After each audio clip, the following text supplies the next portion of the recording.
everyone. Welcome back to the Letitia Barriola Show. And today I'm going to talk about why I feel like it is hard to be a Christian in 2026, which has only been a couple days. But first, I want to say that the topics I'm going to go through, like the purpose of this is not just to be like, oh, it's hard. And what are we going to do? Woe is me. Really, I want you to know that there's someone else thinking about all these things, that I am not a perfect, faith-filled, perfect person. When things happen, I often default to a little bit of fear, and I'm working on that. And I think that now is the time to sort of like work on this as a community because we are in interesting times. And now is not the time to buckle in fear or hide under a sheet and just turn away from the things that are happening in the world. Now's a time to connect with each other like we're doing now, talk about the things that may be weighing on us, and come up with an answer, a solution to how we're going to meet the moment. So the first thing I want to talk about is just the geopolitical landscape. I'm recording this on January 7th, 2026.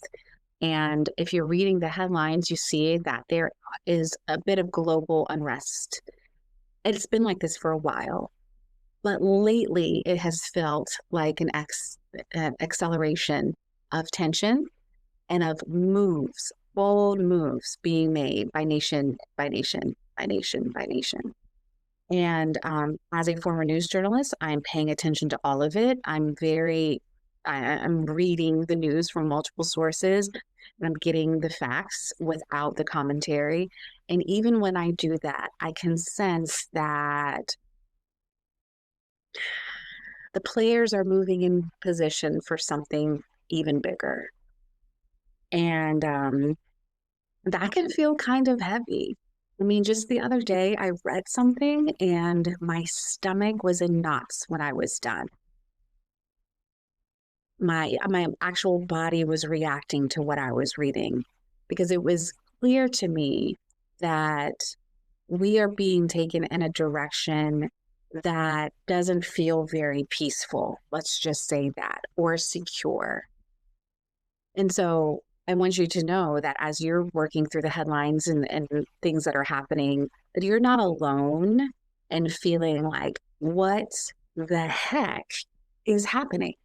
You're not alone in that. And so one way I'm looking at this is first, I know that the word already told us that this was going to happen, right? In Matthew, you will hear wars and rumors of wars, but don't be alarmed, it says. These things must happen, but the end is still to come. Nation will rise against nation, kingdom against kingdom. There'll be famines and earthquakes, all of the beginning of birth pains. Even back when COVID happened, like I think we're in 26, so even like starting in 2020, these last 6 years have felt like one escalation after the other. And so that can often put me in a place of what are we going to do? What is life going to be like in 5 years?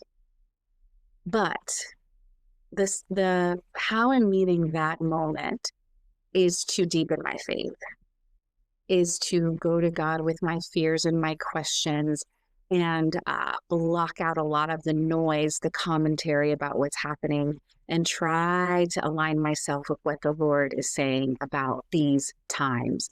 The word says that he'll not withhold wisdom from us. He will talk to us about what's happening.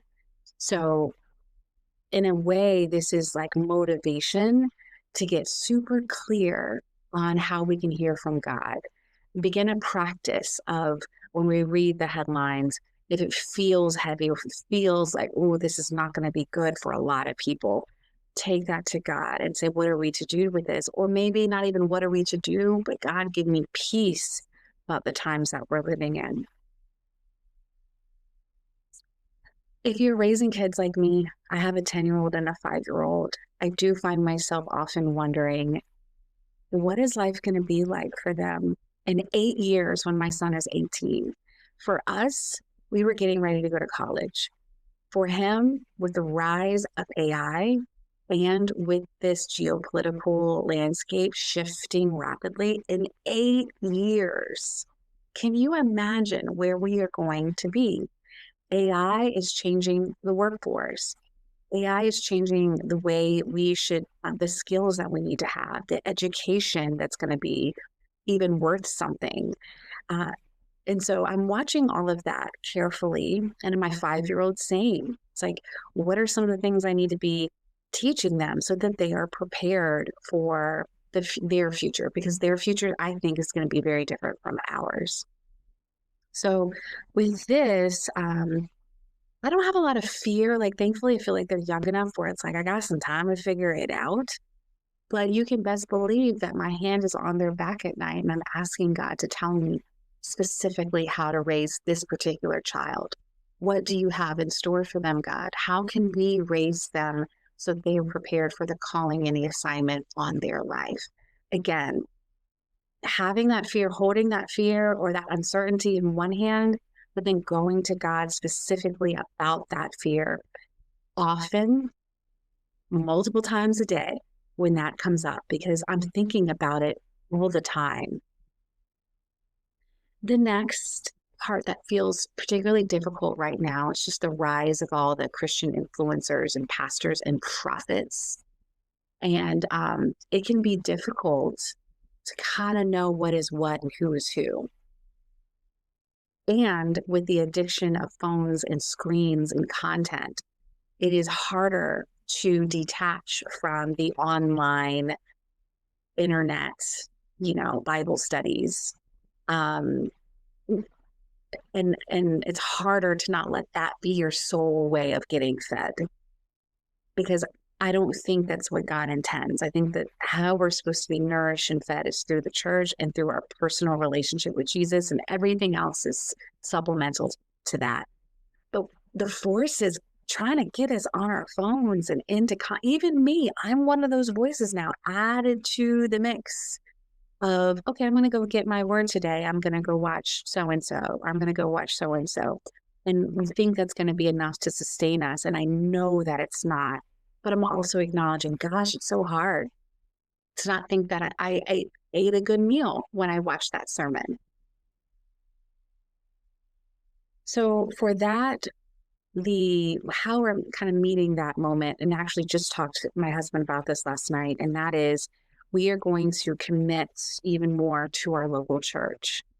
What that looks like for us is officially becoming members. Like we've been going to the same church for multiple years and know the pastor, and our tithe goes there, and we feel like that's our home, but we haven't made it official. And so in 2026, we are going to make that official, and you're going to follow that journey with me here. It feels just like it's time to have a real, true community of people who know me, who know our family, who we can go to in these really interesting times and have basic conversations about what the Lord is doing. Having a leader that I can look in the eyes and like touch his hand, a physical presence of, the body of Christ in our local town. Again, we've had that connection, but I think in 2026, my husband and I both agree now is the time to lock in. And I encourage you, if you haven't found a home where you feel like you can volunteer and you can give and you can get fed and you can be in relationship and fellowship with people, I think now is a really good time to do that, especially as the rise of conversations and prophets. Don't get me started on the prophets, these vague prophecies. If you read the Bible and you hear how prophets of the Bible delivered prophecy, it was specific, it was with specificity, it was things that only the Lord would know, and delivering that to his people. So remember that when you hear these blanket statements from prophets. Anyway, this is a whole nother topic, but more of a reason to get attached to a body that you are truly connected to. Also, I think it's been hard the last couple of years, and especially now, because of this sort of new brand of Christianity that's rising. Brand, air quotes, this new wave of Christianity, air quotes, that's rising. It's tricky because on the surface, it can feel like, yeah, that's the faith. That's what we believe. But the more I hear the spirit behind this new brand of Christianity, it can often feel like it's being used as a tool for means that really have nothing to do with saving souls. As a tool to separate us and divide us more than love. Um, it feels like often it's used as a way to prop ourselves up or themselves up in a way that is doesn't feel Christ-like. And that can be hard for someone who didn't, that's not the kind of brand of faith that I practice. And yet I publicly call myself Christian, and yet we agree on some things. It gets hard. They're my brothers and sisters, apparently, in the faith. It can get hard. And I've had to go to God about people and what they have said. And I've been disappointed by a lot of people. And I'm kind of working through that. But again, this is yet another reason why we just have to be close to the Father's voice and be able to discern his voice and know his spirit when it's around us and when it's speaking to us, and know the difference between, nope, that is not of God, and yes, I see Jesus here. Finally, I can say that, as 41, I'll be 42 this year, someone who, since my teenage years, have always felt a calling to impact the world for Christ and in media with my communication. Sometimes, and like even for you, whatever you've been holding for all these years, it can feel like we're maybe a little behind, or that we took a wrong road and we somehow missed it. We're trying to claw our way back. Like sometimes it can feel like we're not right where we're supposed to be. And I actually think that is a lie meant to keep us distracted from hooking our teeth and sinking in to what we know is true about what God has given us, the dream he has for us, the calling he has for us. It's a distraction that keeps us trying to figure ourselves out instead of just getting to the task that he's put in front of us. And so how I'm meeting that moment is actually, you're seeing it in action. I'm showing up here and I'm using my voice in a way that I hope brings God glory and brings you peace and love and humor and, company. So I am combating those feelings of, am I behind? Am I doing this right? Am I walking my calling? Am I living out my purpose by doing what I know to do? What is it that you know you are to do with your gifts and your talents? Forget everything else.